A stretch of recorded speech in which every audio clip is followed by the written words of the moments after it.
So this part's usually where we say something funny. At least that's how it's been for the past 3 episodes. The past 3 times is where we say something funny, and I don't have anything funny to say. I don't got anything funny either. Nothing's really happened to me so far. I don't know. I don't know either, so I guess we're just gonna go right into the show. The way to be, let's be the biggest disappointments that we already are. Let's be the disappointments we are. You're a disappointment to your family, I'm just a big disappointment to my wife. Oh, Tiger Anime. Episode 004? 3. 3, yeah, 3.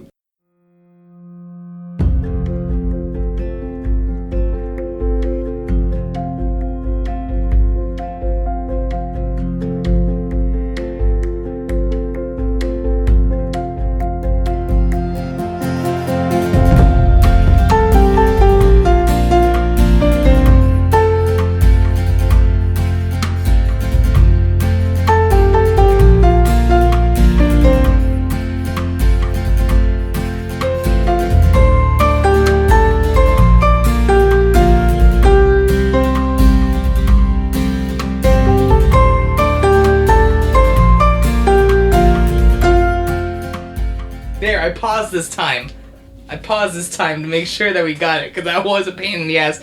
Yeah, you fuck. Jesus Christ, I spent, an hour, no, not even 4 hours trying to edit that, just because that was my first time doing that. Yeah. So I spent that entire night. As soon as I got home, I spent the entire night doing that.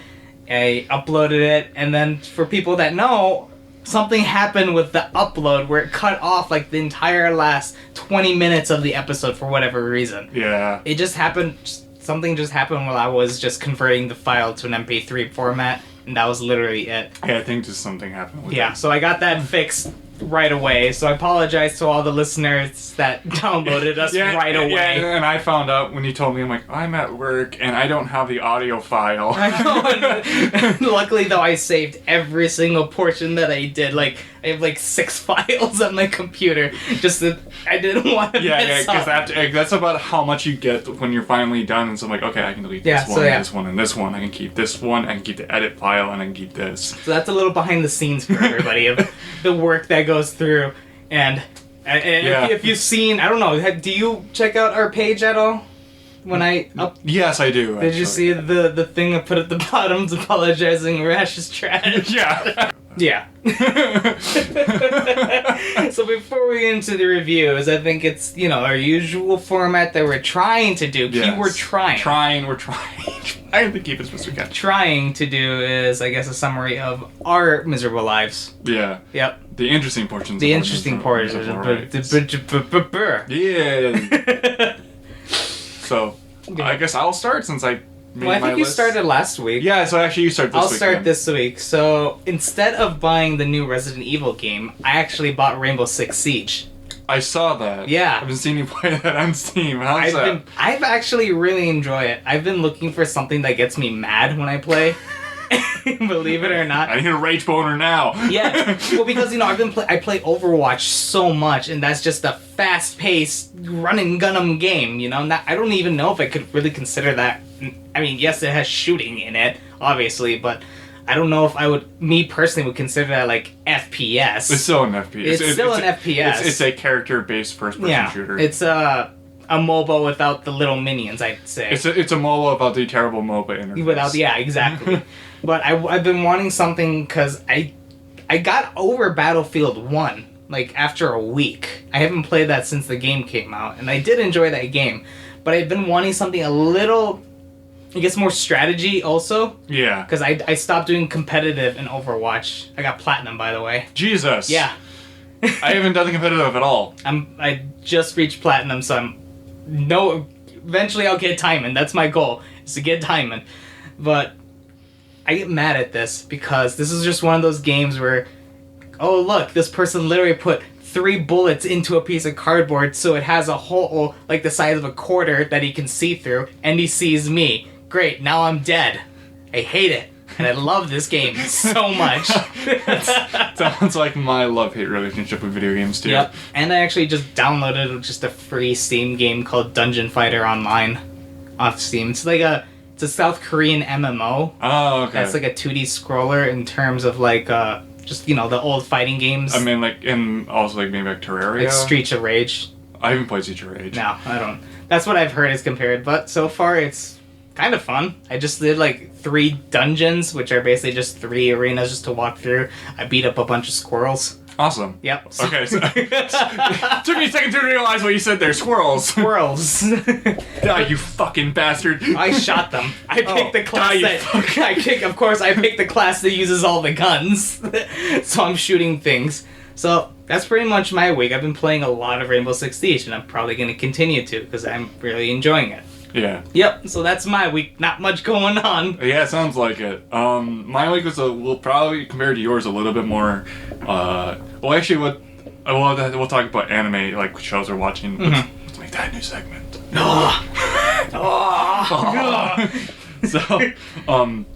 So what I did, I think I saw a movie for the first time in this month, in February. Yeah, I saw the movie Split, the new M. Night Shyamalan movie. Mm-hmm.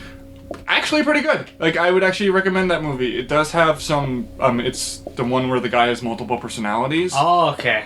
And like, and the actor that they got for him, I can't remember his name, but he was Professor Xavier in X-Men First Class. He was Mr. Tumnus in The Chronicles of Narnia, and he was, if you've seen the mini-series Dune, he was the son who turns into a worm. Dune gets weird. I always wanted to read the book. It's the books are weird too, or even weirder than the actual like mini-series, but like I do recommend them because it's kind of fucked up too, and it's like, how did they get away with this? But anyways, there's a point in that movie where he's talking to like one of the people, and he's changing character in front of the camera, and he's not cutting. Ooh. And so it's like just him, just like his face will contort, and he'll become a different character, and so his face looks different, and you're like, oh, it's that character I've seen before. So you can actually. So you tell which personality it is. So you can tell which personality. Every personality is different. And every personality has a different name. It's like, oh, it's that person. Oh, it's that person. Oh, it's that person. And then, like, you know how like Shyamalan movies have a twist. What's a twist? What twist? The twist comes at the very, very, very, very end of the movie, and it's a meta twist. It comes from outside of the movie itself, and it's actually good this time. Huh. It's like it's not as good as the Sixth Sense twist, but it's good. Like it's like almost there on that level, and it's like I did not see it coming. Cool. Like it was actually a good twist. I might have to go see that because I know for sure I'm definitely gonna see John Wick Chapter 2 next week. Yeah, I need to see John Wick Chapter 2. As soon as that comes out next week, I'm gonna definitely see that because I loved that first movie. Yeah, that movie was awesome. I'm hopefully gonna see that with my uncle. Sometime. Yeah, I might be my wife really liked the first movie too, so we're probably gonna go see that one together. Who knows when? I want to see it the opening night, but as you know, who knows? Is that like a Friday it comes out? It's a Friday, so Friday night. So it'd be a Friday night. I'll probably have to see it Saturday then, because I work on Saturdays. It's not fun. yeah, I work on Saturdays too. Yep. So what else do you do? I play more Tales of Berseria. I put in about 10 more hours, so I'm at like 32 hours now into that game, and I have no idea when the fuck that is going to end. It's just one of those, like, when is this, is my getting close? So at 20 hours in, generally for a Tales game, like, the story, it starts to ramp up. Mm-hmm. Mind you, that's 20 hours into the game. Like Tales of Symphonia, the first one, 24 hours in, like, it finally reveals a big secret, and you're like, am I only halfway? It turns out you're not, and that you're actually only like a third of the way through the game. Fun. Yeah, and so like I don't know where the fuck I am. This one is like way more linear than the other ones, and even Zestiria was a little bit non-linear. This one's way more linear, to the fact that you're almost going down hallways. Oh no. It's like, but the story's still really good. You are able to like move around and stuff like that. That there's no big, huge open areas, which is like the problem that Zestiria ran into. They had these giant open areas for no reason. There was nothing in them. And Nothing in there to do. It's just open area because let's have one. Yeah, and it was basically because like generally for Tales games, like your open worlds are like when you go to the open world outside of a town, your character shrinks and your character grows gigantically huge, and then the world around them is scaled to that as well. And so like monsters are gigantic and stuff like that. So you're going from like town to town, kind of like Final Fantasy VII did it. Yeah. So if that's a reference point, so this one basically they just scaled the world correctly, and that's the world you're in right now. But whereas Zestiria they made it too large, Berseria they kind of hit the right size for like going in between towns, but they need to stop making it on a PS3. The graphics aren't that great for it. No, it looks good. It's just that they need to stop making them for the PS3. Because the game still looks like if it was a PS3 game, runs at double the frame rate and at 1080p on a PS4, and it's like, just stop making them. Because you can kind of tell that they were hitting the limit with what they can do with the engine on the PS3. Like they couldn't do these very large, vast valleys because in Zestiria they ran into serious system problems with it. Like you can kind of see it in Berseria where like any enemies' frame rates are scaled depending upon distance. So the farther away it is, the lower their frame rate.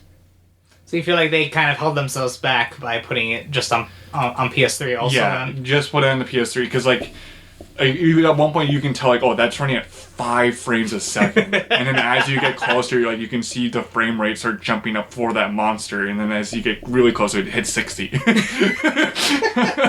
It's like it has really weird technical problems, and those still carried on to Berseria, but they're not as noticeable. Like it took me 20 hours to notice it. To finally notice it, and that was when they finally gave you a goddamn surfboard.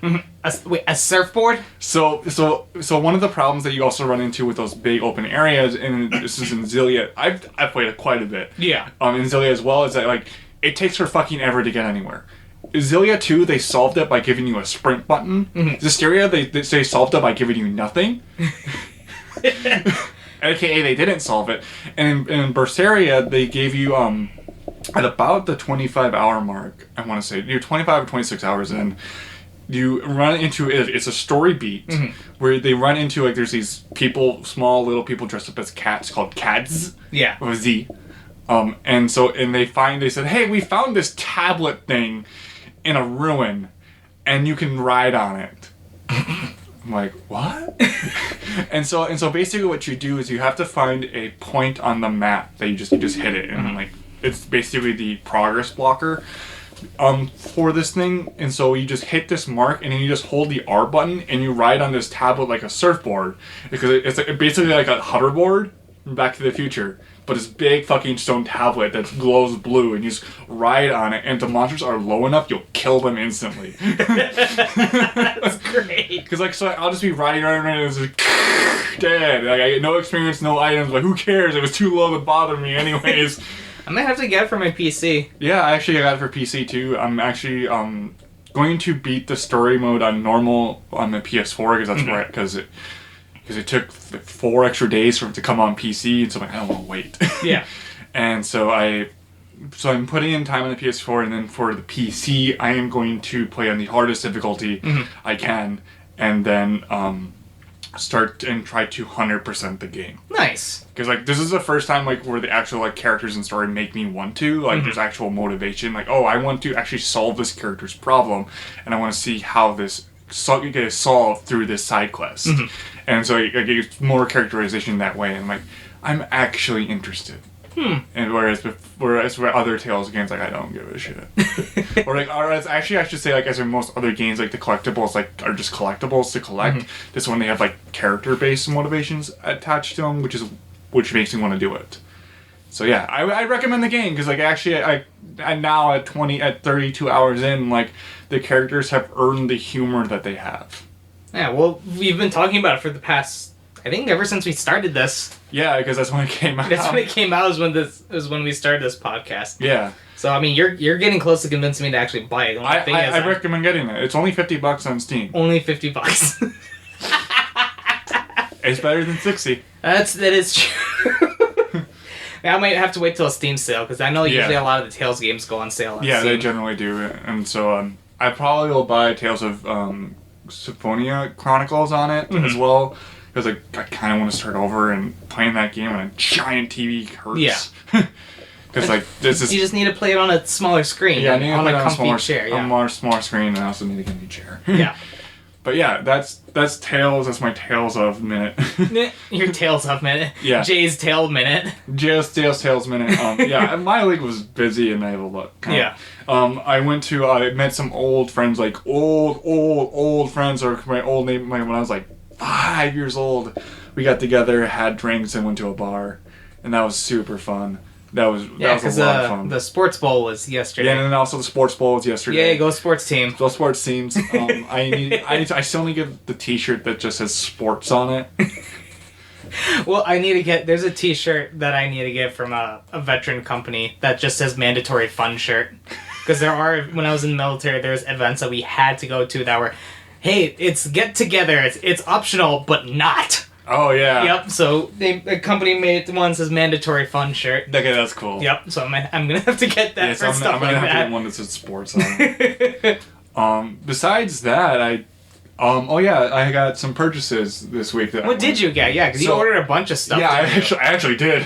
So I got one of them is Right Stuff is having a Funimation sale, so I picked it up. And also it was my 5th anniversary for working at the church I work at, and they gave me a $100 gift card. Oh. So I used it towards stuff. So I got Psychic School Wars. Psychic School Wars? I've never heard of this. I saw a commercial for it once. So you've never even seen I've anything never of seen this. it. So you just bought this on a whim. It was $13. Psychic School Wars. It's produced by Sunrise. And the director specifically Studio 8, yep. which does not make Gundam. And the director of Gunslinger Girl. That's a good show.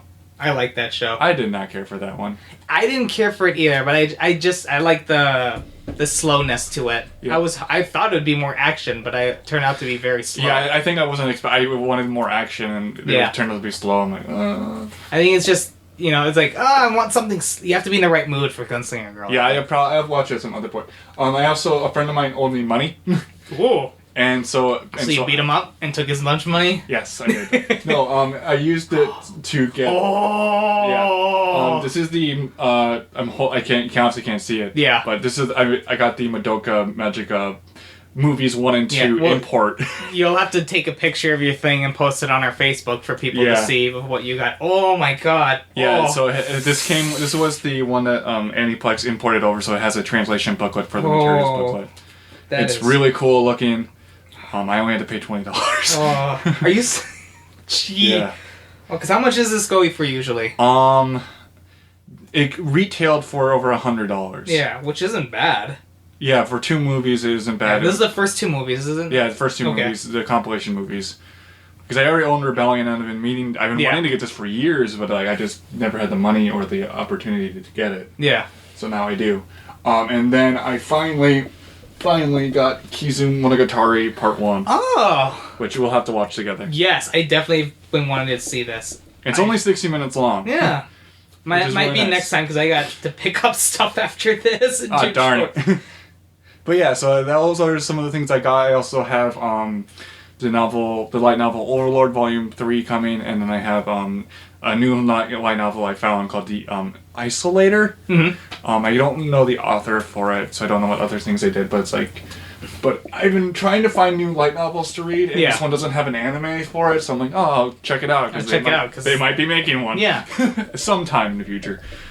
Besides that, I've just been watching anime and playing with Tales and then drinking. Yeah. Well, look, I've been actually keeping up with anime. I know, which is awesome, because now we can finally talk about Tiny of the Evil! Oh my god. So, I don't know if you're gonna, but I think you should, for people who haven't. Do you think we should even put a spoiler warning for this episode? We can do it now. I don't know. Spoiler warning, just skip the next 5-10 minutes. 5-10 minutes. I don't know. Maybe you can put a timestamp right here. Yes. Yes, here. Saying what time to go to. I don't know. But, I love this show much. I was waiting on the show. It was like, this is okay. Like, it's stuff isn't happening Yep. anymore, and it's like it's still entertaining. And then the episode 5 happens, and like why is the show like this all the time? Well, because the military has both amazing parts to it and a lot of boring parts to it. So this is I think this is why I like this show, and this is why I can put a lot of input for it, because I was in the military for 6 years. But okay, so before we get to the military part, one of my favorite things from episode 4 is when she's sitting in a high top chair. Yep. I burst out laughing when I saw that. Well, she's like 10 years She's old. 10 years old, and like, but I do like in the most recent episode, like the part like because like doing that like training run thing where she's clearly doing it to get them to stop, to get them to like no, run away, quit now, but you're like, no, we'll fucking do this. It completely backfires there, and they get all riled up. They get all riled up. It's like, let's do this. And like, they're like, I don't. Fuck, we're gonna die if we quit. So it really backfires on her, and so it comes like the end of the month of training, and you can visibly see it on her face that she's fucking pissed. She's like, why did this work? Why, you goddamn assholes? You're ruining my quiet life. But I think afterwards, towards the end, when they attack that ammunition depot, that she loves doing this. Like you can kind of clearly tell, like she's either taking out her rage from like not being able to do this. I think that's why she enjoys it, because it's obvious she doesn't want to be on the front lines. Yes. But when she's in battle, she gets very sadistic, and she loves it so much. And so one of the things like I like about this show as opposed to like some other ones, like, no, we must do the honorable thing. Like basically every other military anime thing that has cute girls in it. Yeah, it's like we must do the honorable thing. No, do the terrible shit. Do it. Do it. Let's trick them and think that it's a prank, and I'm gonna use a really high pitched cutesy kid voice. And but then we still follow international law. We fucking loophole. We follow the loophole. And guess what? You're all dead now. You're all dead. And I'm happy about it. It's just like, and also like the part where she like they laying down like, what? You don't have visas? So about that part, I saw someone in my Facebook group posted a picture of Tanya wearing like that line with that face with the "Make America Great Again." Yes. I'm like, I don't support Trump. This is the only political thing we'll talk about on our podcast. But it fits so perfectly. That episode came out at the perfect time. It's like, what? No visas. And so like, I'm like, oh my gosh. I'm like, but it's like, it's one thing I'm also liking about it's not like promoting imperialism. It's just like, hey, look at this evil person doing evil things. I'm like, I like this person doing. I like this. I would follow her greatly into battle. Honestly, if I had her as a commander, I would do anything. And so I actually had to rewatch the episode because the entire time like that battle's happening. For the battle, like they're like, it's like I'm expecting like them to like have like a secret unit. Yeah. But then I'm like, no. In World War II, there was actually a point in where like I think it was like France was just fucking floored to the wall. As they usually do. No. No, but like at least in the 20th century. Yeah. But no, like they were but no, like they like she's like basically like, why are they so stupid? Yeah. Like they're broadcasting their plans in an unsecured channel. Yep. I'm like, that has to be a ploy, and she's thinking that as well. She's like, she's completely flabbergasted. I'm waiting for something to happen, which who knows? There still might be a chance something could happen next episode. Yeah, but like the entire time, nothing backfired. It all just went like. Which makes me curious of why this happened. But there's also the things of like even like with America, like when we entered the World War II, like we still had a cavalry division. It was like, you fucking kidding me, right? And like, no, like we went into Egypt just completely unprepared. Yep. Like, oh, that's great. Well, there was that one guy. I don't remember who. I need to look it up. There was one guy who stormed the beaches of Normandy with a sword. That is fantastic. There is an actual. It's an old picture. I think the guy was English. but he did not take a weapon with him. The only weapon he took with him was his sword, and he lived. And apparently he got if I remember right, 10 kills with that day with the freaking sword. But yeah, anyways, in World War II, like a lot of like the European countries like had different levels of warfare technology. The Germany, because of the Prussia's influence on them. So they had this thing called Prussian warfare. Yeah, it's one of the things the Treaty of Versailles actually restricted. Was like how they could build their army. It was to prevent the Prussian warfare. Yeah. Tactics from happening, but it still happened anyways. And so talking about that, like it doesn't surprise me that like in this fake Europe world, that a country is still using last century's thing and not utilizing that. I think that's why I thought this was a secondary thing or a alternate universe of World War One, because a lot of things are probably making that switch over. So and also, but the thing is, in World War II, they still weren't. Yeah.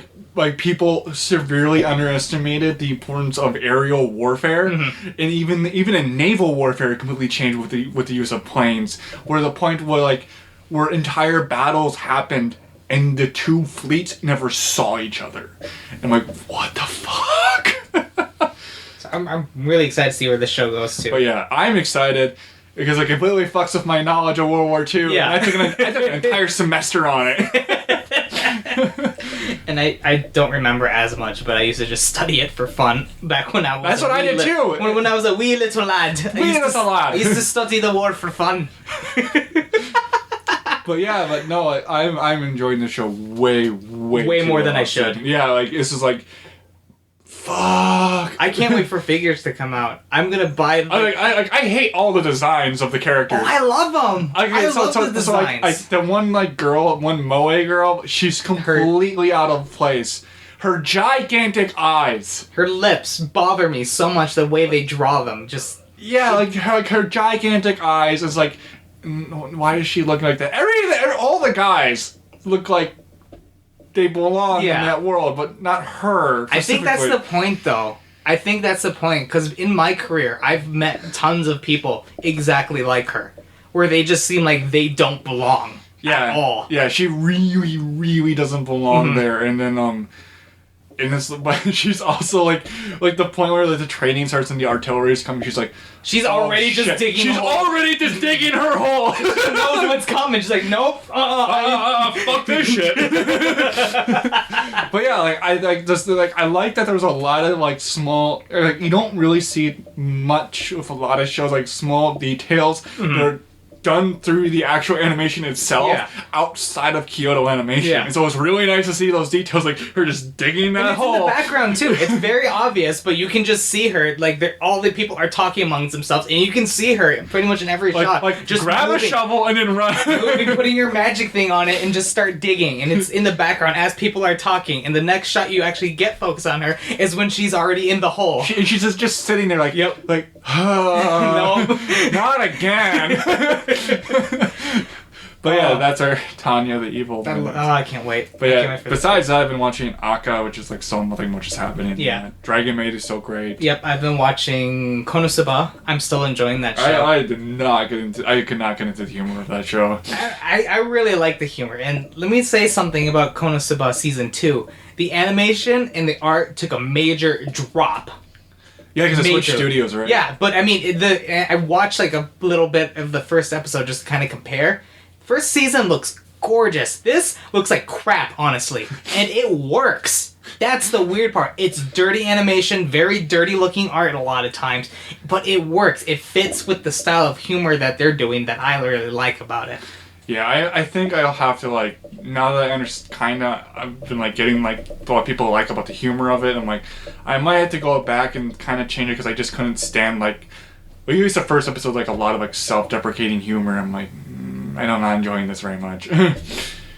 maybe I'll enjoy it some other time. Now that I know I think it kind of gets better later on though as it goes on. You'd probably just have to watch season 1, see if you like it, and whether start at season 2. Yeah, because I got through I don't know if I made it. I think I got through the first episode and I just. Well, I guess there's a lot of dropped it. self-deprecating humor because the main character is a shut-in who does nothing. The one time he tries to do something, he dies. messes up and dies when the thing he tried to do, this noble act, was literally nothing. Yeah. Okay. I just didn't place the humor like that. I needed to view it differently. Yeah. Coming at it from a different angle, and then because most shows like this, with go back into like an RPG element or like what's the show? Is it okay to pick up girls in the dungeon? I hated that. I didn't hate that show. I tolerated it. I tolerated it. My brother loved that show. I tolerated it. I found it entertaining. It was entertaining. Hestia is still bestia. No. Yes. So I said that at Eagle Anime one time. Yeah. The girl behind the counter told me to leave. Go shop at Eagle Anime if you're here in Minnesota. Free things and tell everybody their Hestia is bestia.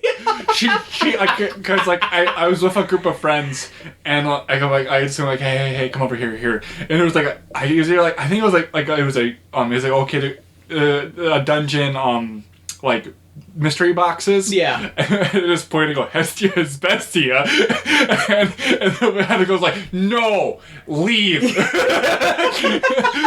I love that store so much. They don't give a shit. Oh. I loved it. I love it so much. Your waifu is crap. I do. Hestia is bestia. That's me. I like Hestia. Granted, my amount of waifus are usually belong in the trash, I will admit. Yeah. But I don't care, because I love them. I love all my waifus. But yeah, besides that, I actually have a friend of mine who... He's awesome. He runs a Let's Play channel called The Backlog Boys. Yeah. And he was telling me to watch the show 07 Ghosts. Yeah. And he really, really likes this show. And whenever I get a recommendation like that, I'm always really tempted. I'm like, okay, I hope I don't hate it. Yeah. The problem was I watched the first 2 episodes. I'm like, I don't like it. And it's there's problems with its direction. There's problems with its writing and and even problems with the production in general. And it's like.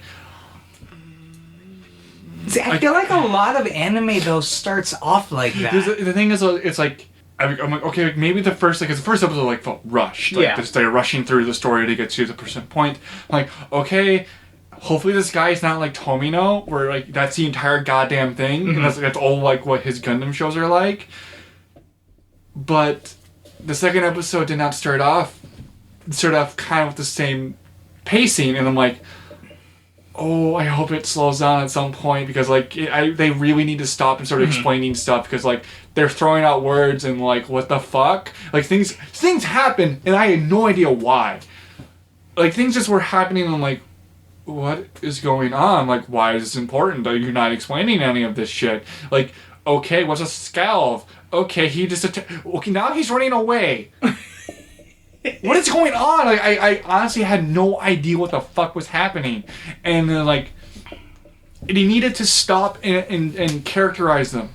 Mm-hmm. At least, put some character in them, maybe get some just background. one of those shows that just does it later on. Hopefully, because, there's nothing so far, and it's I really need them to, and I'm still gonna watch it. It's 26 episodes long, so it's a bit of a long stretch. Yeah. But I'm going to power through it because I want to find what he likes. I'm sorry, Austin, if you're listening, I'm sorry. These are my first impressions of it, and it's not that great for me. But I will at least try to get through it, and I will maybe do a review of it. If hopefully not bashing it too much. Because that's why I can't give anything besides my impression of it. And yeah. My first impression of it's not that good for me. Yeah. I've also been watching Gabriel Dropout. I'm still enjoying that show. That one's actually funny. I need to get through it because I got to the point in the first episode where she's about to buy that that item. Yeah, item in game. And oh my god, you're a fucking idiot. That's when the show completely kind of switches. Okay. Because she does a completely 180 of her character. Okay, when I figured what would happen. Yep. It's now that I know that that's exactly what happens, I kind of need to get through it then. Yeah. Because I've been seeing gifs of it from the Sakuga community, and they're really happy with the show. And I need to get caught up on Fuka, because I've been enjoying that show quite a bit. I needed like a good romance anime. Yeah, I read the manga. And I think I told you what happened. no, you didn't. Don't tell me what happened. I did tell you what happened, you just forgot. Good, I hope I forgot it. But I need to get caught up on that. And the only one I've been trying to... I watched the first episode of Handshakers.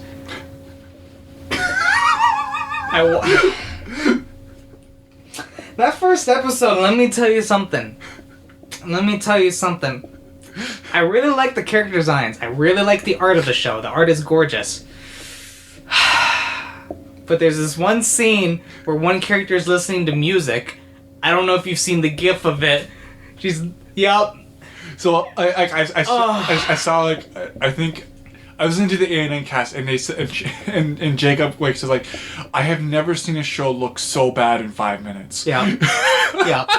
she's like she like literally had to stop it and get her his husband over, which is Zach Berchi. He was like, look at this shit, and like screen caps do not do it justice. But you have to see it in motion to see how bad this show looks. Yeah. I want to see where this show goes. I really do. I just been seeing like little like snippets of like the ANN reviews, and like I think it was like episode 4. Like this was like, I have never seen a show get so bad so quickly. Oh my gosh! Just the first episode is that, and once they introduce the 3D portions of it, oh my god! I've seen bad 3D in my time. But this is bad. Okay. This is really bad. Yeah. Oh my god, like this is... Like, I can't believe this show is being aired in 2017. Bad. This is really bad. I really like the art. That's the only thing keeping me going. That's what kept me going with... there was another romance anime that aired a couple about... fish people, basically. Nagi's... A Lull in the Sea. A Lull in the Sea. Right there. That art was gorgeous. The initial trailer with all the fishies swimming and all that kind of stuff is what got me to watch it. I hated that anime. I hated it. I hated where it went. There's a lot of, like... It's probably Mario Kaw's worst written show. But the reason why I want to write it is because I watched a video on how it's actually talking about the apartheid. Yeah. And I'm like, oh, I want to see, like, and I already know what the show says about it, but I want to actually see it. Yeah. And I don't know if I can make it through it. Like, holy shit, it's like the conflicts in that like forest. Yep. Okay, I need to blow my nose. Okay. But yeah, so that's basically the anime. That's basically the anime we have been watching.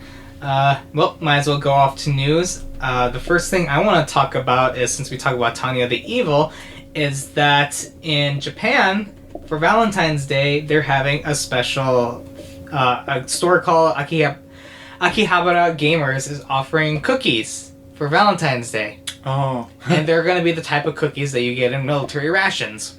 They're called, the word for hard track, that's what they're giving out, hard track cookies, which kanpan, which literally translates to dry bread.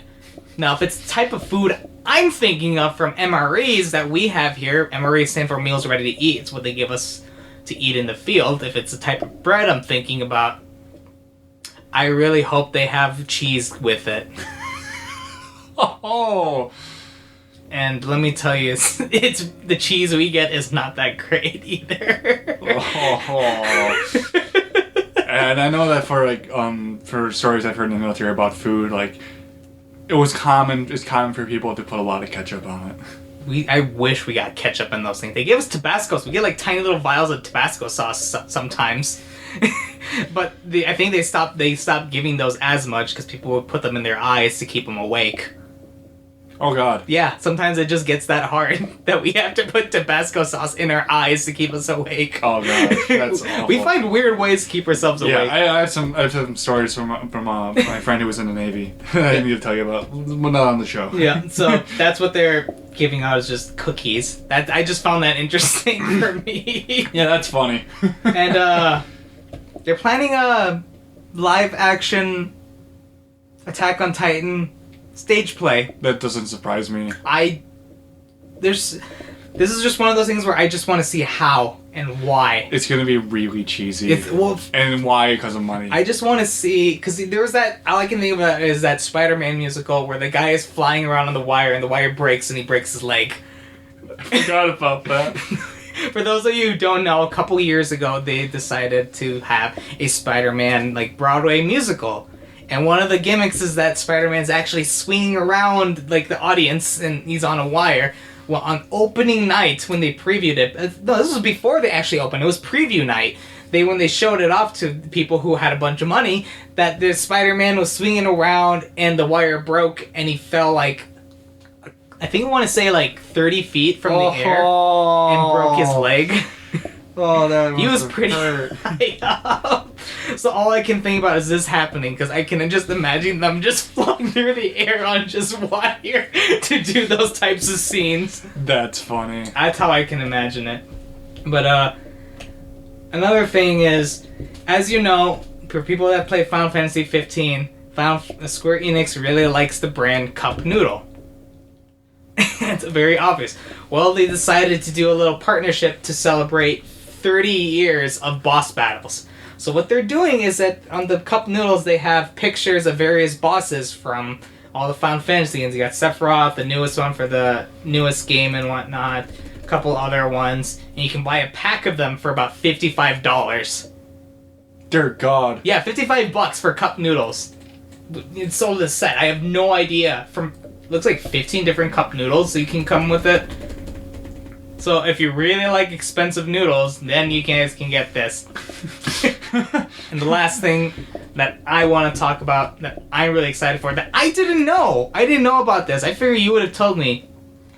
But Funimation is releasing Nichijou and Ordinary Life on Blu-ray. Yeah, they are.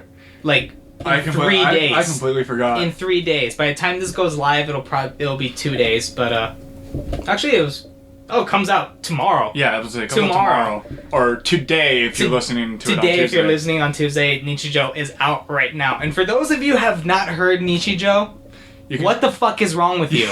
You can watch it on Crunchyroll. Is it still on? Did they put it back on Crunchyroll? Because I know they took it off after that thing with.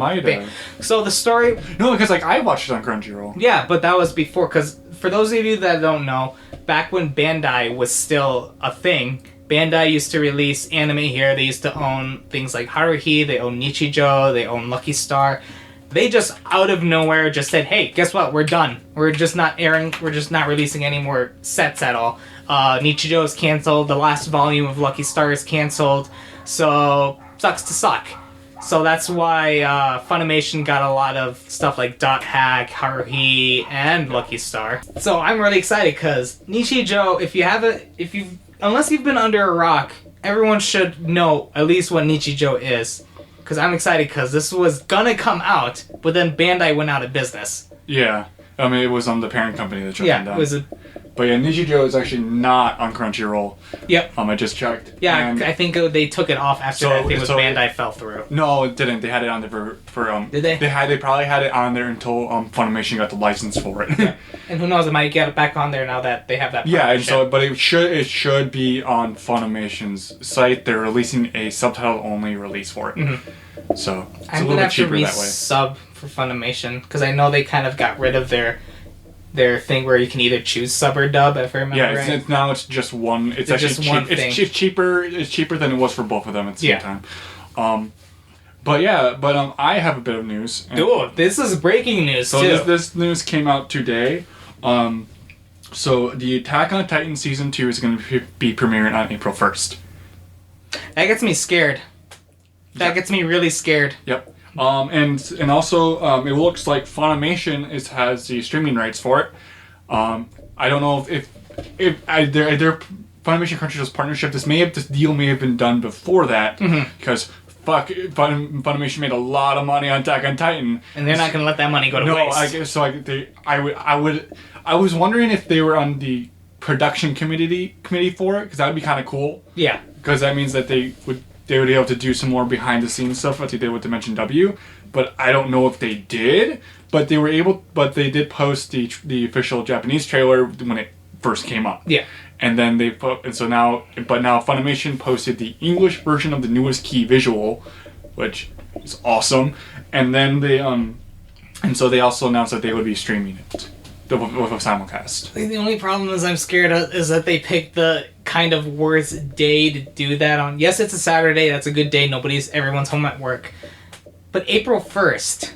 That's so I'm scared because I feel like this is just going to be one huge prank. It probably isn't. No, because this is from the official the official Attack on Titan website, which also announced a Attack on Titan season 1 Blu-ray box set for Japan. I've been hurt before, and I'm just preparing myself for the very worst. No. So one of the things with Japanese releases, like if you see like. And it just bugs me to no fucking end because it happened to me on when I was in college last semester. They're like talking about like Tokyo Ghoul season 3 is happening. I'm like, no, it's not. All that's fake news. Yeah, it's all news to generate clicks to their website. Yeah, nothing has been announced for Tokyo Ghoul season 2. Tokyo Ghoul Route A was actually what's called the back 13. They were planned, but they weren't ordered until they saw the sales of the manga go up, and so those went into productions later than during the airing of the first season, which is why the second season happened so quickly. That's why. There's no other reason. That's why that second season was made. and so I wouldn't be surprised if they did if they continued the series, but nothing's been announced. Yeah. Like the OVA did well, but there's been nothing out for it because those Blu-rays sold very poorly, and I don't know what the director's doing right now. So. Who knows? Yeah. But that's all I got for news. That's all I have for news either because like nothing much happened. No, nothing much happened. Like I said, we're not gonna do news like, hey, look what these creators did because I know there was what holiday was it in Japan? Setsubon, I want to say. The Bon festivals? Something. One of the festivals where they throw soybeans at people wearing devil masks and eat giant rolls of sushi. I can't remember the name at the moment, but we're not going to do a bunch of stuff like that, but we'll try and find stuff that are interesting. We're still working on the news section because that one is always going to be rough. That one's always going to be rough because like this week, like, oh, what was I doing? I worked 36. Yeah. I worked about 38 hours this week, and I had, which is way more than usual because I usually work 21. Yeah, I always work 45 hours a week. So yeah, and I also I've been playing a lot of video games, and so I haven't been checking them on my computer as much. A lot of this is done. I wouldn't say last minute, but it was for me. It was for me too. This week was just I was super busy for whatever reason. But with that going on, I guess we'll go into our reviews. Yay! So who goes first? I can go first. Okay. So I accidentally watched the thing I was watching. I was actually just really bored, and I'm like, hey, I remember this thing being super great. So I rewatched Mobile Suit Gundam Thunderbolt. This is gonna be the first Gundam thing because I know you'll probably talk a lot about Gundam. Yeah, because I actually will be talking about other Gundams while talking about this one. Yes. So Mobile Suits. So quick overview of like the thing that is Gundam.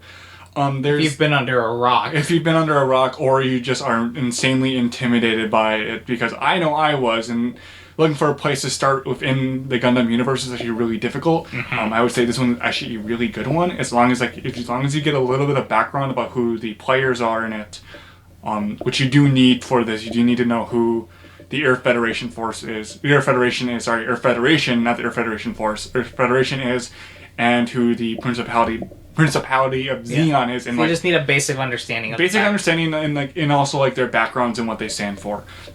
In order to really get what's going on in this one, I know I showed it to you once because like it's a really decent war story.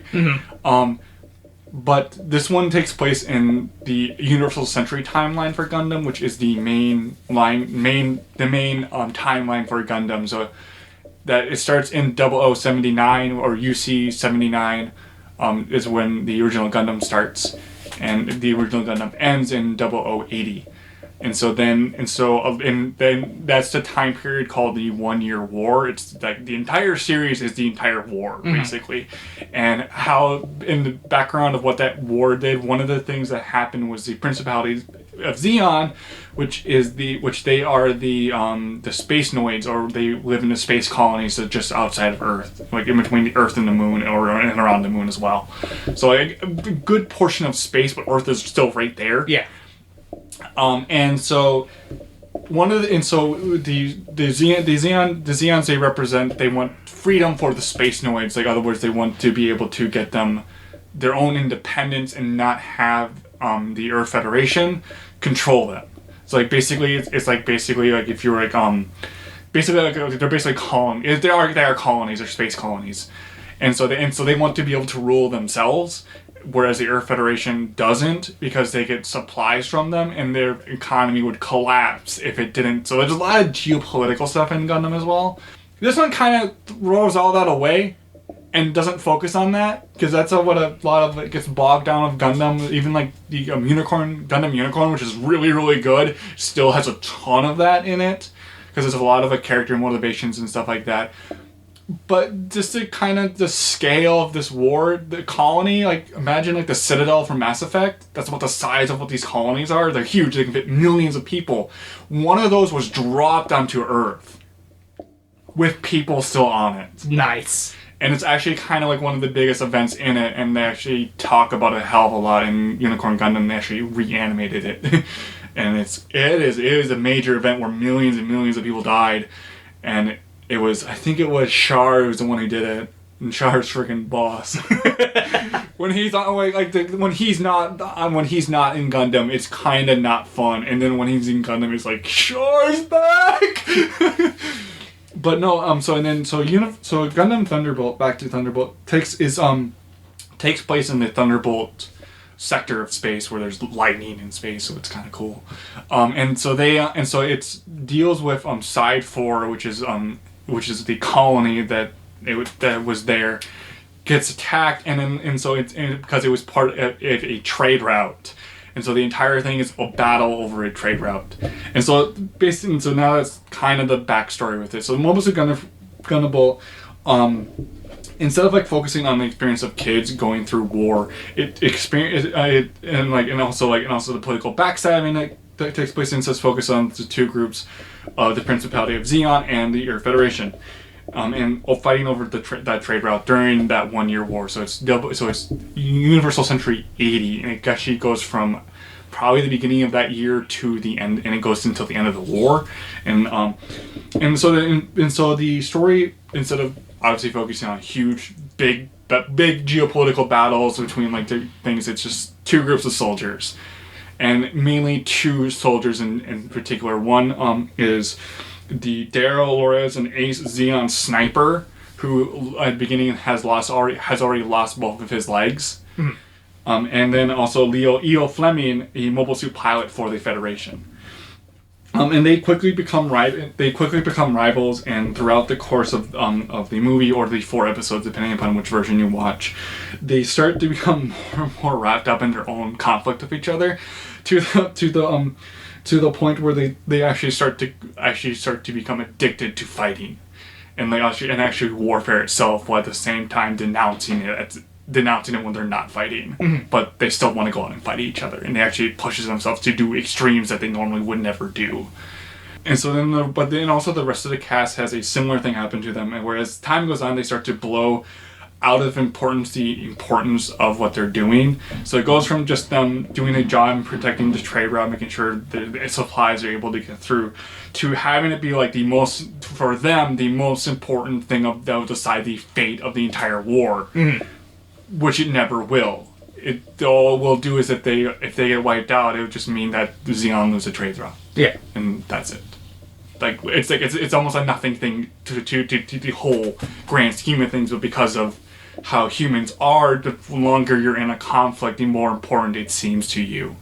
And so that's kind of what happens over the course of this. Oh, it's only 70 minutes long too. So over the course, you see them just like really just like starting out of like just wanting to get revenge for like people and vengeance for like people fighting each other to like them like just completely decimating and killing themselves. It's like it's nuts. And so it all accumulates into like and so like back to my written portion. It all accumulates into one of the most gripping and tight stories in the Gundam franchise. They don't have time to sit around and have teenage angst that normally is present in Gundam. God, is there so much? God, I don't fucking Amino just takes the goddamn Gundam. My first Gundam was Gundam Seed. Yeah. And that has a lot of angst in it. Oh, yeah. I'll have to watch it at some point. No, you shouldn't, but you have to. Yeah, like, even like Gundam Unicorn in the middle of it, just full of it. And like, stop. I want to slap you in the face. Stupid. Go in there and fight. Go out there, get into the Gundam, and actually do something for once. Shinji, get in the Gundam. Get in the Gundam. It's actually more like Amuro, get in the Gundam. Yeah. At least when Shinji didn't steal the Ava, like Amuro did, he should be taken up a wall and shot for desertion. Yeah, but that never happened. And so like all they have is a war to fight, and by golly will they fight, and with some of the most some really awesome some really awesome mechs, and my favorite Gundam model, the Full Metal Gundam. It has gigantic shields, it has a freaking laser thing and missiles like none other. Like there are more missiles jammed into this thing than I've ever seen in any mech. Like there's like one point like, oh, like he doesn't have like any of like his big like missile carriers on him. Nope, just stands there and these hubs open up on the Gundam itself and it shoots out more missiles. I'm like, oh, okay. But yeah, I won't say too much about the mechs because it's mainly you have to kind of like see them because a lot of the Zeon mechs are older ones. They even like reference it like, hey, why are we giving you shit? You should have a better one because you're an ace sniper. He's like, it's okay, I just need this big gun. The actual like Full Metal Gundam is actually kind of terrifying because it is this big metal thing that's able to zoom around space super quickly. There's even one of the shots in it is like first person view from a Zeon from a Zaku mech of him fighting the Full Metal Gundam, and it's doing the thing where it's the Gundam is disappearing and reappearing at angles it never was before, and it's like this is this entire freak out thing that's gun explodes. Like it's nuts. It's freaking nuts. And also the Psycho Zaku, which if you know anything about Gundam, it's the beginning of the Psycho Drive, which later on when they introduce magic, I'm not kidding, Gundam has magic in it. Which completely goes against what usually Gundam is. No, like Gundam has always had magic. This is bullcrap space magic. It is. They call them new types, and it's like at the end of it, like why are they having magic fights with their minds? Like it got so weird. But anyways, this one doesn't have it. But the Psycho Drive is used for what's called a cyber new type. It's basically it's a human that is artificially created to be a new type. And a new type is basically someone who is like able to like kind of have future. You can predict the future but on instinct. Mm-hmm. It's like for instance, like to test a new type, the Bandai Entertainment when they did show the Gundam Thunderbolt there at Anime Expo, they actually did like see if you're a new type, where you take a piece of paper and you just hit someone over the back of the head with it and see if they dodge it. That's what a new type is. If they can dodge it, they're a new type. Oh, gee, that's a great way to promote your show. Yeah, it is, and like because like there's that one point where like Amuro's like trying to like, hey, what's going on? And like there's these like one of the mechs that can shoot out its hands, and so it can shoot at like angles that you don't expect it, and he's able to dodge them completely and find them in empty space. It's like that's what a new type is, and so the Psycho Drive is what's used is what allows cyber new types to pilot their mechs, and so with all the complications of madness that goes along with it. But in this one, the Psycho Zaku has an early version of it, and where actually you hook up your nervous system by amputating your arms and legs, and then hooking it up with wires and stuff like that, and you're able to pilot it. It's nuts. I remember because we watched that. We watched the movie. Yeah. That was the first Gundam I've watched in a long time. Yeah, like it's one of the most harrowing ones. Is it's not. It is not apologetic or afraid to show you horrifying things. Yeah. Like, and also like that brings me to like the director of it. It's Ko Matsuo. He hasn't done too much. He does direct things here and there. The one things I found he directed that I noticed was Red Garden, Rosen Maiden Tournament, and the Valvrave the Liberator, which Valvrave is awful. It's because it was mainly like the passion project by the guy who wrote Code Geass. And I do not like that guy. I really don't like him as a writer. And then the music was Naruto Kiyuchi.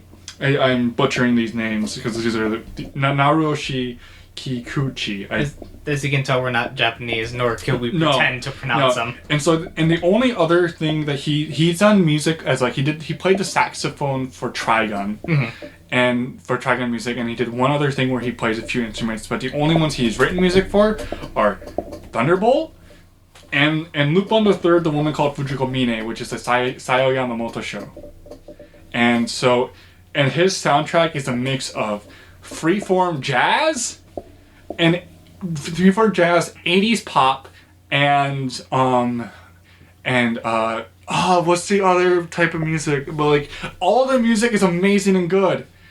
And it uses a lot of it to what's called tonal dissonance, where like you play music over horrifying things that are happening. So one of the first shots is like one of the first things that happens, like the Air Federation goes out and like as they're fighting and stuff, like, and they're talking and like they're getting sniped at, and then all of a sudden it's like dun, dun, dun, dun, dun, like really like just like really poppy music like comes in with like strings and stuff like that. Well, people are just dying. That was one of my favorite parts. I think that's what threw me off when I first started watching that too. Yeah, that part. Yeah, there's also like a bunch of other other like different jazz pieces in it. There's also a lot of like other like things like where like the Saikuzaku's like attacking people, and this music about a guy trying to pick up a girl's playing. And it's all directed super well. The pacing of it's super tight. All the information you're given is like if it's like a flashback, it's not done through by talking about it. It's done through visuals over music. And so like how does Side 4 get destroyed? It shows it. There's this 1 minute segment that's basically a music video of this Air Federation just getting demolished, and it's like, what is this guy's backstory? It goes over it and like how he got his legs were blown off in a battle on Earth, and it's like all these like really cool like instances of like showing, not like show don't tell, that you don't generally see. And I think it's because they had so little time to work with that they had to condense a lot of things. And this is all based off of a manga. And I need to pick up the manga to see if there's anything different about it. Like they probably had to cut like there was no tomorrow. And so, but I will be interested in seeing that. I do highly recommend this, even if you're not a fan of Gundam or like not a fan of mech shows. But the one of the things that would push people off, like this is hardcore mech sci-fi. Like that's how I would describe it, as like basically imagine like a DBZ fight where there's always like really buff dudes, but that with mechs. There's a little portion of like where like the Gundam does kind of just we're just forward and then steam comes out of it. I'm like, ooh. Yeah, and it's just like also like just like great mechanical animation by like some of the Sunrise's best animators worked on it. I highly recommend it. Like, if you want like a good like tight war story and you're looking for something that is not apologetic and doesn't really treat you as a child when it comes to content, and also want something super focused, I highly recommend Gundam Thunderbolt. And I'm going to give it a 5 out of 5. A 5 out of 5 for Gundam. Wow. Yeah. That's our first 5 out of 5 now. Yeah. Like I didn't expect it to happen so fast. I wanted to actually save it, and I just happened to watch it, and I'm like, oh, I have to do this now. It's too good not to do it. Yeah. Alright. So 5 out of 5 for Gundam Thunderbolt. I also would recommend this one. Yeah. I'm not the biggest Gundam fan. And so in order to watch it though, it is not available on streaming. It's not available on home video here in the United States. In order to buy it, you have to either buy the $90 limited edition import from Right Stuff, or spend $60 and get it imported from Amazon Japan. So that's also one thing that I forgot to mention, but what we should doing is where you can find these. Yeah, so this does have Sunrise, and so Bandai Entertainment and Sunrise both produce an English dub of it. Mm-hmm. So the import version is region free, so you can, if you're anywhere in the world, you can buy it and watch it. And so it has subtitles in multiple. I think it has subtitles in English, Japanese, French, Chinese, and Korean. I think are the subtitle options for it. Mm-hmm. I have to double check that, but you can get it on Right Stuff if you live in the United States for $90, US or Canada for $90. If you're in the US, that's free shipping. In Canada, you're gonna have to pay for shipping, but Right Stuff will take care of all of the paperwork for you for that. And I do recommend getting the $90 version because it does come with the making of Blu-ray. It does come with the storyboards for the 4 episodes, as well as a production book of like tons of production materials in it, so you can actually see like where exactly they used 2D animation versus 3D stuff. So it's actually, and in terms of production and the way it looks like it belongs in the 80s. Mm-hmm. 80s, and also it's directed and cut in a way that that is an homage to the early Gundams, especially if like the triangle cut of over someone in. So you see the mech on one side, so the mech is there, and then a triangle cut will come in of the cockpit. Yeah. And then like as more people show up, it'll fill up the screen with those cockpits. I miss those types of scenes. It's really cheesy scenes. But it's all done super well, and there's even one point where it's they have a bunch of kids in mechs. And you see them all come in, and one of them blows up, and it's just that portion of the screen's on fire. It's kid's super dead. The kids die super hard. Yeah, I do recommend it. Yes, I do too. That I'm going to do a complete 180 in types of shows. So the show I'm reviewing is Monthly Girls Nozaki-kun. Oh yeah. So I did not like this one. Really? Yes. Oh. But anyways, I want to hear your thing on it. So, alright, so our show starts off with introducing our main heroine, Sakura Chiyo. As she's preparing herself, getting herself riled up and ready to declare her feelings for our other main character, Nozaki, who's I'd say, how tall are you? I am 6'5" with shoes on. Yep, so he's about that tall and super buff. And, just a good-looking guy and whatnot. Kind of good-looking, I guess. He has that boring, serious face that you see a lot. Very true. But, she goes up, and instead of saying, I like you, let's go out, she just blurts out, hey, I've always been your fan. Which, would still translate to, I like you, I got feelings for you, right? Any normal person. Well, his response to this is giving her his autograph. I do remember that. I remember laughing a lot at that portion. So she gives her his autograph. On it says, "To Sakura-san, thank you for everything.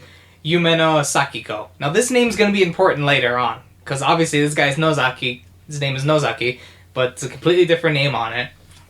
So she tries to correct herself and says, "No, this isn't what I want. I want to say, I always want to be with you," which would still translate to, hey, let's go out, Any normal person would think, let's go out, let's be boyfriend and girlfriend.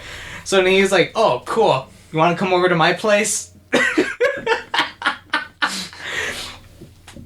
So she proceeds to go over to his place, and she realizes a little too late, oh wait, I just followed this random guy, this guy I have a crush on, to his house, just randomly. But I don't want to leave, because that may seem rude. So as she's preparing herself once again for whatever is going to happen, he hands her a manga manuscript, and says, here, fill in the parts I marked with black ink. And she proceeds to help him out by filling in a little montage of all that. And she then learns that Nozaki is actually a manga artist. and that's what he does, and he has his work serialized in a monthly magazine. As she's walking home, she's staring at it. Yumeno Sakiko, she keeps repeating the name to herself, and then a light bulb clicks like, I know who this person is. Rushes up to her room, pulls out a monthly shoujo magazine, flips it open, and there is the name. It turns out Nozaki-kun writes a romance manga for a shoujo, and apparently like the number one thing a lot of people say, like, oh, he encapsulates the way a girl's heart feels and all that, and all the interviews refer to Nozaki as a girl. So a lot of people think that the author is a girl. And from there, it just goes on to just random hijinks, basically. I actually really like this show a lot. I like the comedy quite a bit, especially the first episode with the bike scene. I don't know if you remember that at all. Oh yeah, I do. So once again, first episode is the only thing I'll probably explain with the jokes, because obviously these types of jokes are kind of hard to explain without... They're very visual. They're very visual, but the first, Nozaki is trying to figure out, hey, I want to do a bike scene for a manga. For those of you who have read tons of shoujo manga know what the bike scene is when the guy says to the girl, hey, you need a ride home or to the train station, and then she rides on the back of the bike, holding on around his waist and all that. Where he says, well, I can't really do that because that's illegal. And the publishing company gets in trouble if we do illegal stuff. So he's trying to figure out ways to still do it, but romantically, to still show, that romance between two main characters. So he decides to do research with Sakura and says, so the very next day at school, he says, hey, do you need a ride home? And she gets all excited because, oh boy, I'm going to ride on the back of his bike and hold on to them. And he shows up with with a 2-seater bike. A tandem bike. A tandem bike. And then proceeds to ride that. And he's like, do you think love can spark through this? No, maybe trust. I don't really feel anything right now. But this whole show is very visual with his jokes. A lot of repeated gags between the characters. Like, every character has something that is, I don't know, what would you call that, where a character has a repeated quirk? A quirk that happens to them all the time, but I feel like they do it over and over again. But they do it in a shtick? A shtick, I think. Yeah. Yeah. But throughout the episode, you always have the shtick. But they do it each way a slightly different, so it seems still a little fresh. Uh-huh. Like, you can immediately, once you meet the character and you learn their personality, you're like, alright, that's their thing. They're gonna do that all the time now. But they do it every time they introduce it, just slightly different, where it still seems a little fresh, still seems funny. And I was laughing the whole time. Like, last night, I was watching this still late, and I was still laughing my ass off for it. But at the same time, I don't recommend watching this show in one go. Like, all through 12 episodes. I'd say, like, watch an episode here and there. Next day, watch a couple more episodes. Because you will get it. The type of humor, you get burned out easily. Yeah. It's like with any comedy show. Yeah, I would say it's the same with Nichijou. Yeah, Nichijou, basically. I watched it in huge spurts, and I couldn't finish it because I was marathoning it. Yep. So, not only that, but I really like the voice actress for Sakura. The way she portrays her, it makes her seem like a normal girl, just the way she talks. Because, I mean, with any other anime, you can tell, like, oh boy, this girl is an anime girl. Yeah. But she just seems real, and I think that really helped me really like the show, too. Especially because of course, you want the main heroine to stand out. So what do? In normal anime, you'd either give her a funky hair color, some kind of funky style, whatnot. They usually see. They make her a redhead with red bows. Yeah, I like the designs in the show. It was very different. I don't usually see like a normal looking character like this as the main heroine. Because I mean, with Fuka, you got the short hair, blue hair. And with her, she's literally a redhead, like a natural redhead, which is weird in anime. I've never seen not like red like apple red, more like the actual redhead with the orange style hair with bright red, with not bright, but fire truck red polka dot bows. She stands out a lot because of that. They never make any mention for it. I don't know why she's like that. You know, most things like, oh, I'm a foreigner, oh, I'm like this, or whatever. No, they don't explain. She's just there. Yep. And I really liked it. I really liked this show. This show, I would give 3.5 out of 5. That's a good score. I think so. Mine's really short because mine is literally a gag show. Yeah. I don't even know if... Because I wanted to say this was slice of life, but at the same time, not really. Yeah. Because they did have a lot of spots where, you know, it does a thing that you know would have been commercial break, and right before that, they have like a short, like little 1-minute thing, kind of like what the Maid Dragon does. Yeah. They have little things like that, and then it goes to commercial break. One thing I will say, the only reason I'm not giving this a 4 is because of the ending. The ending... Sucks. Like all things. It reminds me... I'm just as mad with this ending. Not as much, but getting close to how mad I was with Oremo. Because nothing really Nothing happens. Because, I mean... Yeah, that's actually the reason why I didn't like the show. I never finished it. I got to like the second episode, I'm like, oh... This is all the show is. Yeah. And like, I wanted something more than just the gay comedy that it was offering. And I wanted like actual character development and extra character relationship development. No, there is nothing like that. There is nothing at all. And so like, that was like my biggest criticism of it was like, I was looking for that and I didn't receive it. Yeah, because I originally thought this was going to be a romance comedy where it was going to go somewhere when I reviewed it last week, or when I said I was going to do, I didn't say the name, but I was doing a rom-com last week. I wouldn't even call it that, honestly. Yeah. It's not that. It's just a gag anime. Yeah, it's just a gag anime. If you go in knowing it's a gag anime, I think you'd enjoy it more. Yeah, I went in with the thing of like wanting a romantic comedy, and you're not going to get that. And I did not get that. You're going to get a comedy where the tiniest bit of romance happened. Not even. I wouldn't even call it romance. It's just, hey, the girl likes the guy. That's it.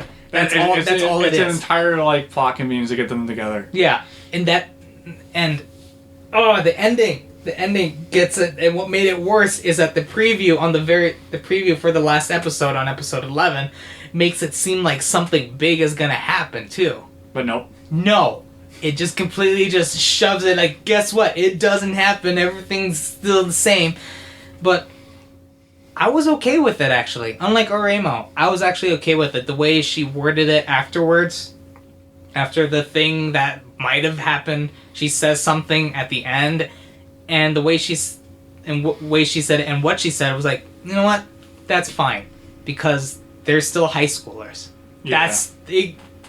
That's how I felt. Because, you know, with most of these types of shows, you're rooting for the couple to get together. And once they do, you're really happy. But then, you know, you don't think about it, you know, from back when you were a kid. Because, you know, these are still kids, basically, in the end. So the way she said it and the things she said made it seem like, you know what? I'm okay with that, because in the end, they're still high schoolers. They're still in high school. Yeah. So, that's my thing for Monthly Girls No Zaikun. I would watch it in spurts, if you like that kind of thing. It is what it is. Yeah. So, our reviews this week were a little bit shorter. Mostly. Mine was really long. Yours is really long, because yours has a lot of content for it. It's 70 minutes, but it is so dense. Yeah. There's so much there you can talk about.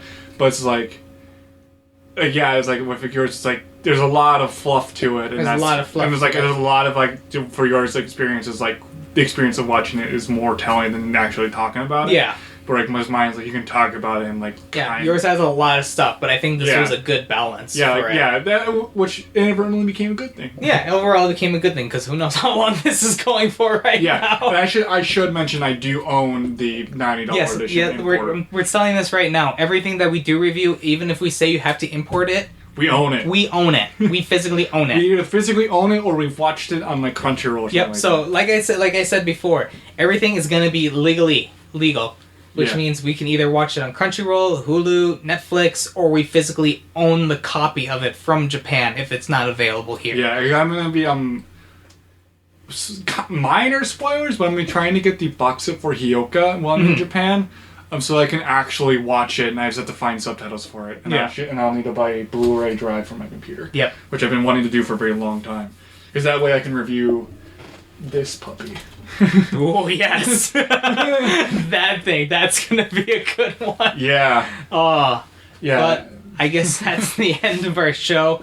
So basically, what's that word where everything just comes together and I'm just explaining at the end? I don't know. The conclusion. Gundam Thunderbolt 5 out of 5. Yep. You can get it on Right Stuff for $90. You can get it right stuff. You can also get it in Ultra HD 4K for $90. Yep. And which is insane. Monthly Girls Nozaki-kun you can watch on Crunchyroll. I give it a 3.5. Watch it if you're in the mood for something funny every now and then. Don't watch. If you're looking for a romance, look somewhere else. Yeah. That's pretty much it. Yeah. So what are you looking forward to this week? I am looking forward to what I'm going to review. I'm going back to do something that I really enjoyed. So I already decided what I'm going to review, but I'm never going to say what it is, obviously. Yeah. It's a surprise for everybody. But, and also I just want to say a fun fact, too. The girl who plays Sakura in Nozaki-kun was the voice of Poppy in Monster Girl Musume. That's great. I literally just looked her up. Poppy, yeah. So that's one thing I love about voice actors, how they can do many things like that. OVA for Black Lagoon for Ravi. Oh, that's cool. That's what But I'm excited for going back to this one show. If I can remember to do it, because I know last week we had a bit of an issue for that. Yeah. So I'm looking forward to that. Playing a little more Dungeon Fighter Online, because it's a very weird type of MMO. I'm saying that with quotes. Yeah. It's a fighting game, basically. That's all it is. Just a fighting game. Combos and all that fun stuff. And more Rainbow Six Siege and getting my butt handed to me and having people yell at me over the mic. Fun. Yep. Fun. How about you? What you looking forward to? I am looking forward to reading Volume 3 of Overlord. Also, looking forward to getting the new book I ordered. Hopefully I can read that and maybe review it. I'm also looking forward to the thing I'm reviewing this week as well. And so it's been something... I may have said the title of it already in this podcast. So go hunt for that. Yeah, go hunt. And so I'm super excited about it, and I'm also excited to check out Psychic School Wars. So it looks really pretty. Cool. Kind of the only reason why I got it. That's a lot of anime you find it's either just because it's a weird concept of it, or it just looks pretty. Yeah. Sometimes it works out in your favor, sometimes it doesn't. Yeah, I'm not looking forward to editing the podcast again, but but yeah, I'll try to talk to someone about music because yeah, we're just using some royalty-free music right now. It's good, the music we have. Yeah, I like it, but I want something more identifiable. Yes. So if you listen to it, that's from that guy, and hopefully I can get my friend to do it. Yeah, and he already said yes. He already said yes to it. I just need to talk to him more about it. And then, of course, we talk to the artists that we're doing, that I mentioned on our Facebook profile, that I made a link to her page. Check her out. She draws a lot of nice stuff. We commissioned her to draw our new icon that we're going to be using for the show. It's still a work in progress, still a long ways off, but we pretty much partnered up with her. She's going to draw us a banner and all that fun stuff. All that fun stuff. Probably do holiday stuff if we can get her to do it, most likely. But we're hopefully. Basically, she's drawing us our mascot. Yep. And you've seen a preview of it. Yes, I have, and I do like it. I'm excited for this no-name mascot. This no-name mascot, which we'll have to figure out a name for. Zhao Maruyami, I'm probably butchering. No, that's the artist name. Oh, okay. Zhao Maruyami is the name of her. I probably butchered her name. I'm so sorry if I did. But go check her out. There's a link for her on our Facebook. Speaking of Facebook, you can find us on Facebook at TigerAnime 2.0. You can also find us on Twitter at TigerAnime2_O.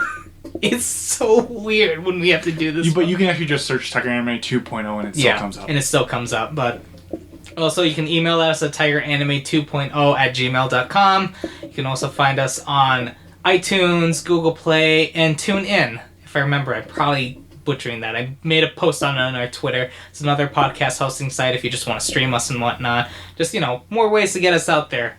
The more we get out there, the more listeners we can get.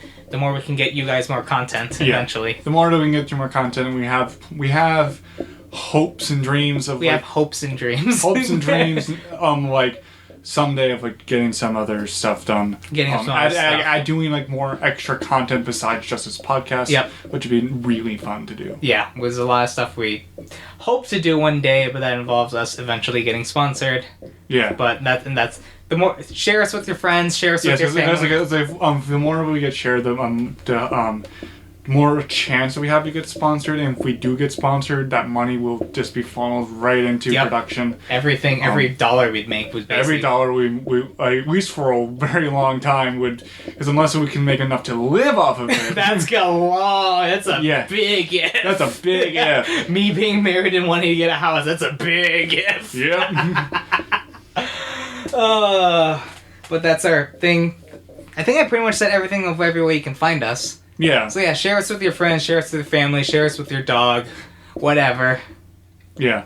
Well, this is us signing off. This is Arash. This is Jay. Have a good one. Bye. Bye.